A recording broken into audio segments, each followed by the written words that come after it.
Good morning people, this is Hemant Kumar, teacher of anthropology and political expert. और personal life में मैं video बना रहा हूँ जिसमें मेरे प्रति कुछ लोगों का इतना ज़्यादा नफरत बढ़ गया था और कुछ ऐसे प्रश्न थे जिसका जवाब देना मेरा यह दायित्व बनता है, ताकि आगे मेरे प्रति उन लोगों ने जितने निगेटिव थिंक भेजे जिसके वजह से मैं इतने परेशान हुआ।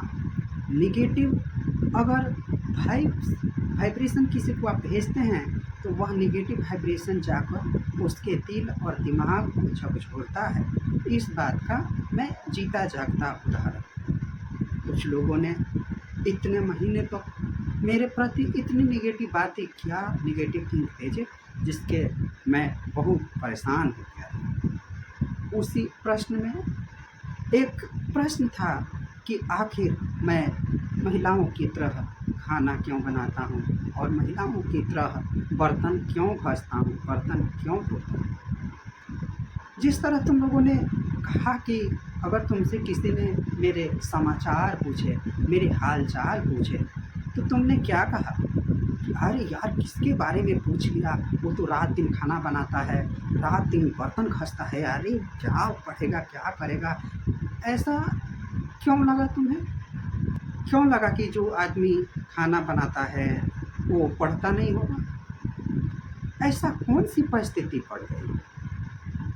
क्या तुम्हारा जब तबीयत खराब हुआ था तो मैंने तुम्हारी सेवा नहीं की थी? तुम्हें खाना बनाकर नहीं खिलाया था? तुम्हारे जूठे बर्तन मैंने नहीं धोए थे? धोया था ना, तुम्हारी सेवा की थी ना। तो फिर इतनी नफरत और इतना घृणित विचार कैसे कोई इंसान कर सकता है? इंसानी हो ना या कुछ और हो, यहाँ इंसान के रूप में एक जघन्य जाहिल इंसान हो, चुगलखोर, जो 100 चुगलखोर औरतें मरी होगी वैसे तुम चुगलखोर इंसान हो। अपने आप को मर्द कहते हो और ऐसी चुगलई भरी बातें करते हो कि अरे यार किसकी समाचार पूछ लिया, वो तो रात दिन बर्तन घसता है। कभी अपने माँ और बहनों से पूछना कि जब कोई खाना बनाता है और महिलाएं जब खाना बनाती है तो कितनी परेशानियां होती है और बर्तन कैसे घसा जाता है। पूछना कभी अपने माँ और बहनों से, और आएगी ना पत्नी उससे भी पूछना कि कैसे बर्तन घसा जाता है और कैसे साफ सुथरा रहा जाता है। जिस रूम में तुम लोग रहते हो, मैं पहली बार जब उस रूम में गया था तो लगता था कि सुअर का खोभार है, जिसमें सुअर रहती है ना, और जैसा सुअर के खोभार से जैसे बदबू आती है वैसे तुम लोगों के रूम से और बिछावन से और तुम लोगों के शरीर से बदबू आती थी। मैंने तो कभी तुम लोगों के मुंह पर ऐसी बातें नहीं किया, ना कभी पीठ पीछे कहा कि तुम लोगों के शरीर से इतनी बदबू कैसे आती है और तुम लोग कैसे सुअर के खदान में रहते हो। मैंने तो कभी नहीं पूछा, मैंने तो कभी तुम लोगों के विषय में इधर की बातें उधर नहीं किया। और फिर तुम लोगों ने ऐसी धारणा क्यों बना के रखा था कि अगर मैं खाना बना रहा हूँ तो यह महिलाओं जैसा मैं खाना बना रहा हूँ। मेरी परिस्थिति बन गई, मैं 8 वर्ष की 9 वर्ष की आयु से मैं खाने बनाता आ रहा हूँ। मजबूरी में शुरू किया था और ये मेरा अभी प्रोफेशनल बन गया है। मेरी हॉबी बन गई है खाना पीना बनाना। और मैं बाहर की खाना इसलिए नहीं खाता कि कौन किस परिस्थिति से बना रहा है, किसकी थिंकिंग, किसकी सोच विचार उसमें पड़ी होगी और वो खाना खाने से मुझे बेचैनी होती है। और मैं एक वैष्णव हूँ, एक धर्मात्मा हूँ और एक धर्म के प्रति मेरी आस्था है, श्री हरि का भक्त हूँ, एक वैष्णव हूँ, एक सन्यासी हूँ। और उस परिस्थिति में मैं किसी के हाथ का दिया हुआ खा नहीं सकता और किसी का बनाया हुआ नहीं खा सकता। मैं मजबूरी की वजह से मैं खाना, जिस मुंह से तुम लोगों ने महिला जैसा मुझे शब्द से नवाजा, उस स्थिति में तुम लोग एक मुझे सन्यासी की उपाधि दे सकते थे कि एक सन्यासी जिस तरह अपना भोजन बनाकर स्वयं ही खाता है, किसी दूसरे का दिया हुआ नहीं खाता, यह कहते तो कितना पॉजिटिव थिंक होता है और कितना पॉजिटिव चीज़ें मेरे जहन में पड़ती। और जिन लोगों से कहा वो मेरे खुद अपने ही थे।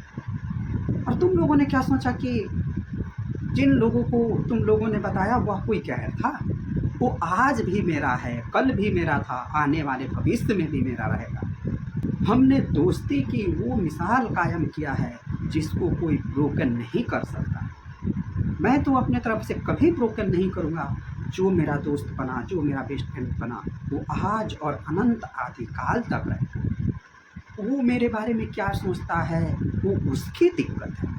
मैं उसके प्रति पहले भी जो सम्मान था वो आज भी और अनंत काल तक वो सम्मान रहेगा। जब तक जीऊँगा तब तक जो भी मेरा दोस्त बना है उसके प्रति मेरी जो आत्मीयता है, जो आत्मा से आत्मा का मिलन है, जो सोल है, जो प्यार है, जो मोहब्बत है, जो दोस्ताना है, जो यारी है, जो भगवान श्री कृष्ण और अर्जुन का दोस्ताना था वही मेरा और उसका दोस्ताना है। जो सुदामा और कृष्ण का दोस्ताना था वही दोस्ती हमारा है। जो एक माँ अपने बेटे के प्रति जो प्यार मोहब्बत रखती है वही प्यार मोहब्बत मेरा है। तुम लोगों के ख़त्म करने से तो ये हो जाएगा। और उसको भी कोई मैं क्लीन चिट नहीं दे रहा। क्लीन चिट इसलिए नहीं देना चाहता कि अगर तुम मुझे इतने वर्षों से जानते थे, इतने दिनों से जानते थे, तो किसी पाँचवें के कहने से, बहकावे से तुम मेरे से रिश्ते नाते तोड़कर नहीं जाते। तुम अगर मुझे अपना मानते, मैंने आपके लिए क्या क्या नहीं किया, क्या क्या नहीं किया, उस बात का अगर आपको थोड़ा सा भी लेस मात्र भी दया भावना रहती तो मुझे इतना दर्द देने की आपकी कोई उपलब्धि नहीं थी। आप मुझे इतना दर्द नहीं दे सकते थे। इसी के साथ आज का वीडियो मैं यहीं पे समाप्त करता हूँ। कल मैं आप सबके साथ फिर 7वें वीडियो पर उपस्थित होऊंगा। आप सबने मुझे सुना, इसके लिए आप सबको बहुत बहुत